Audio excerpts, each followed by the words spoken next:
Eu converso com a Andreia Monteiro, ela é fundadora da RH Ótico, consultoria em soluções em recursos humanos especializados em ótica. Tudo bem, Andreia? Obrigada por Tudo aceitar o jóia. nosso convite. Prazer é meu, Renata. Muito obrigada pela oportunidade. Andréia, a sua formação ela abrange marketing, ótica e desenvolvimento humano, né? O que motivou você a fundar a RH Ótico e unir a expertise aí técnica em ótica com a gestão estratégica de pessoas? Bom, principalmente a minha experiência, né? Eu trabalho no ramo óptico há 20 anos, 21 anos para ser exata, e a minha maior vivência foi no ramo óptico, no desenvolvimento de pessoas.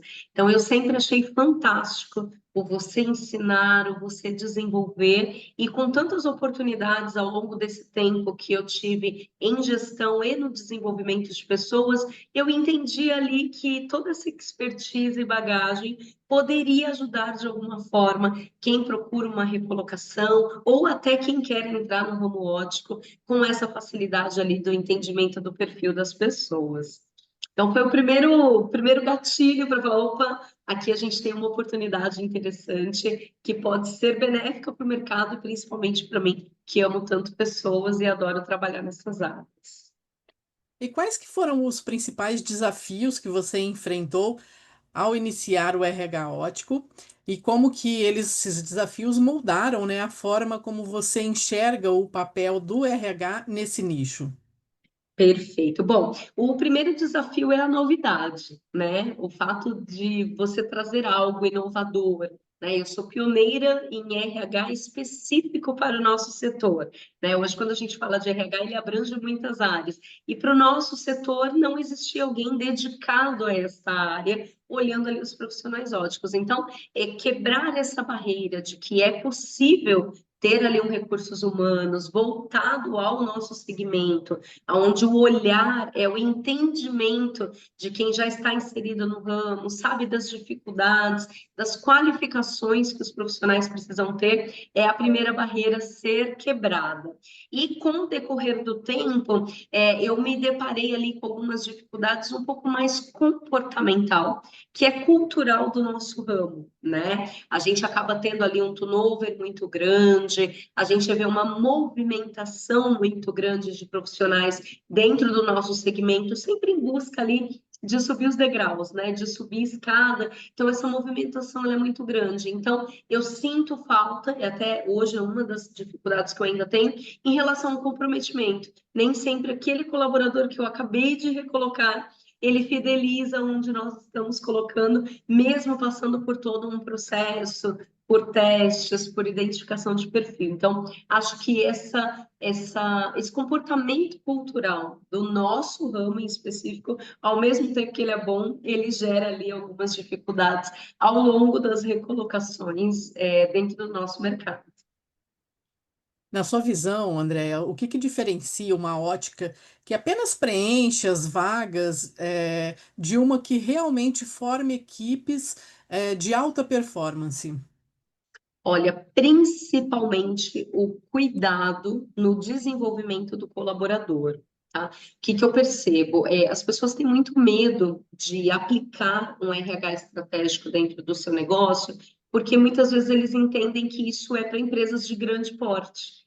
E não necessariamente. O que fideliza um candidato, um profissional hoje dentro de uma empresa é o como você cuida dessa chegada e o como você cuida da carreira dele ao longo do tempo que ele está com você. Não é só sobre salário, né? Não é sobre benefícios. Quais são as oportunidades que hoje a empresa oferece para aquele colaborador para que ele se sinta em casa e não tenha vontade de especular algo fora ou tenha vontade de crescer ali com você. Então eu vejo que hoje assim falta esse cuidado numa estratégia simples que muitas vezes nem gera custo e sim você ter essa organização dentro da sua empresa de quem vai receber, de quem vai desenvolver e principalmente quais são os passos que esse colaborador pode dar dentro da sua empresa. Então, eu acho que falta conhecimento do que aplicar na maior parte das empresas. Lógico, se é uma rede, se são empresas de grande porte, esse cuidado com o profissional ele existe, mas é preciso ser falado mais que o colaborador, né, principalmente quando a gente fala de vendedor, que hoje é uma das principais funções dentro da ótica, ele também precisa de um cuidado na carreira. E isso precisa ser um alerta dentro das empresas, porque é fácil de implantar e nem sempre custa, né? Muito mais uma dedicação ali. Na sua opinião, por onde que uma ótica deve começar ao planejar a contratação de um novo colaborador? Quais seriam aí os erros, né, mais comuns que você observa nessa etapa? Olha, eu acho que primeiro ela tem que olhar para dentro de casa. Ela precisa olhar para o seu quadro de profissionais e desenhar quais são as vagas ideais para preencher aquela empresa. Então, quais são os profissionais que eu preciso? Então, eu primeiro preciso desenhar a minha necessidade para depois desenhar qual é o perfil daquele profissional para aquela vaga. Porque se você primeiro contrata o profissional para depois ver aonde ele se encaixa, muitas vezes é uma frustração para ambas as partes, porque tem posições que elas precisam de algumas competências em específico e não dá só para ser coberta por um período. Ela tem que estar no lugar certo para dar o seu melhor e a empresa também colher os frutos daquele perfil que cabe dentro daquela vaga. Então, fazer um organograma mesmo, que é algo simples, em um Excel, em um Word ou até num Canva, a empresa consegue sentar e desenhar as suas posições, ela vai ser muito mais assertiva ao abrir a vaga, porque ela vai conseguir tanto mostrar qual é a necessidade que ela tem, como avaliar melhor as pessoas que se candidatam. O que, que eu preciso ter naquela pessoa para trazer ela para dentro da minha empresa para aquela posição? Então, acho que começando por um simples organograma já facilita e ajuda muito esse processo de contratação. E na sua experiência, Andréia, quais as habilidades técnicas e até comportamentais mais importantes para quem atua, né, ou quem vai atuar nesse ramo de ótica? Especialmente para os cargos aí que atendem, né, o consumidor, de vendas, por exemplo. Perfeito. Eu até ia mencionar, depende bastante do cargo, né? Porque como a gente está falando de saúde e hoje a venda do óculos ela é muito técnica, depende da posição que esse colaborador vai estar. Se ele está à frente da venda, ele primeiro precisa ter empatia, porque a gente primeiro precisa ouvir a necessidade de cada cliente para saber ofertar qual é a necessidade. Hoje a gente tem muita tecnologia, tem muitos produtos, tem muitas marcas, muitos tipos de lente. Então, se você não faz ali uma anamnese, uma escuta ativa muito bem feita do seu cliente, a possibilidade de você não ter uma venda assertiva é muito grande. Né? Você precisa escutar, você precisa ter simpatia e, principalmente, você precisa conhecer os produtos. Então, ter habilidade técnica de qual é a jornada de uma venda de óculos, a leitura de uma receita, uma tomada de medidas bem feita, quais são os portfólios que atendem a maior parte das necessidades, vai ser o grande diferencial para o vendedor. Né, para aquela pessoa que a gente costuma até no nosso ramo chamar de consultor, porque ele de fato é uma consultoria. Ele faz a escutativa para oferecer o produto certo para aquela necessidade de cada cliente que ele vai atender. Muito bem. E o que que você recomenda, então, para tornar o processo de integração daquele novo colaborador à empresa, para ser um processo mais eficiente e até acolhedor, né? Especialmente para quem entra pela primeira vez nesse mercado ótico. Vamos lá. Eu não dispenso o onboard, tá? Que é o famoso acolhimento, é a famosa integração.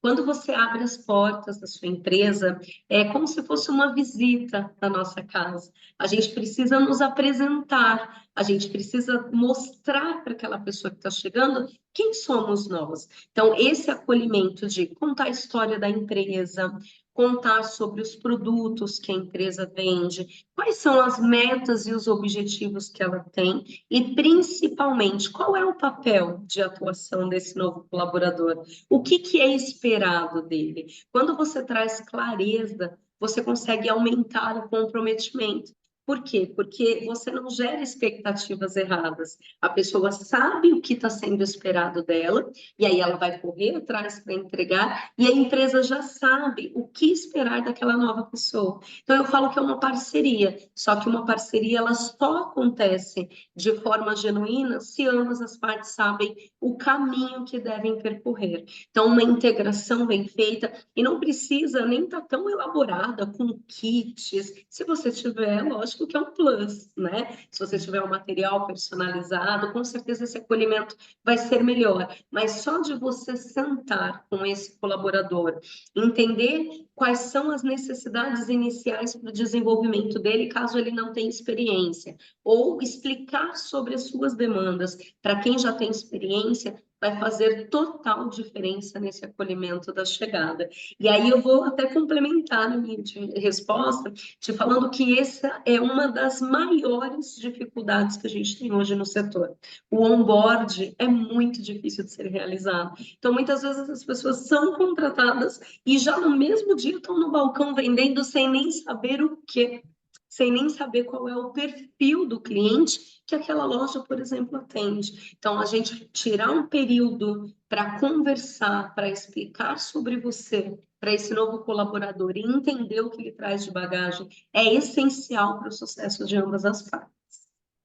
Eu até ia comentar isso, uma contratação estratégica, né? E todo esse acolhimento ali do novo colaborador, ele pode contribuir diretamente para os resultados da loja, né? Com certeza, porque qual é a bagagem que ele traz que você pode inserir dentro da sua cultura, né? E querendo ou não, você apresentar ali a empresa para ele, você já está dizendo qual é a sua cultura, qual é a sua forma de trabalhar, qual é a conexão que você vai gerar com esse novo colaborador para que ele se insira dentro do seu negócio. Então, é sim muito importante esse acolhimento inicial.